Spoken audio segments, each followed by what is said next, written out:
কুমিল্লার বরুড়া উপজেলার ৯ নং দক্ষিণ শিলমরি ইউনিয়নের জয়াক গ্রামে জয়াক দক্ষিণপাড়া বায়তুন্নুর জামে মসজিদ প্রাঙ্গণে স্থানীয় যুব সমাজ ও প্রবাসীদের উদ্যোগে গত ১৮ এপ্রিল শনিবার এক ওয়াজ ও দোয়ার মাহফিল এবং সুন্নি মহাসমাবেশ অনুষ্ঠিত হয়েছে।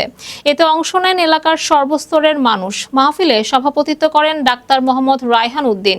মাহফিলে গুরুত্বপূর্ণ আলোচনা করেন হাফেজ মাওলানা ওয়ালিউল্লাহ আশিকি, মাওলানা মোবারক হোসেন জালালি, মুফতি মাওলানা জামাল উদ্দিন নোমানি, মাওলানা শহীদুল্লাহ সহ আরো অনেকে। কিন্তু আল্লাহ উদ্বোধন করবেন না, আমার নূরানী রাসূল ইসলাম জান্নাত উদ্বোধন করবেন। কিন্তু বেলাল রাদিয়াল্লাহু তাআলা বুখারী শরীফের হাদিস, মেরাজে গেলেন নবী, জান্নাত ভিজিটের জন্য ঢুকলেন। ভিজিট মানে পরিদর্শন, জান্নাত দেখার জন্য ঢুকলেন। সেখানে বেলালের জুতার আওয়াজ, বুখারীর হাসিয়ায় আসছে, নবী বলেন, বেলাল তোরে থিয়া গেলাম মদিনায়, তোরে থিয়া গেলাম মক্কায়, তোর জুতার আওয়াজ পাইলাম জান্নাতে, তুই কেমন কি আমল করিস? বেলাল তেমন কিছু করি না। কি করিস আমারে বল?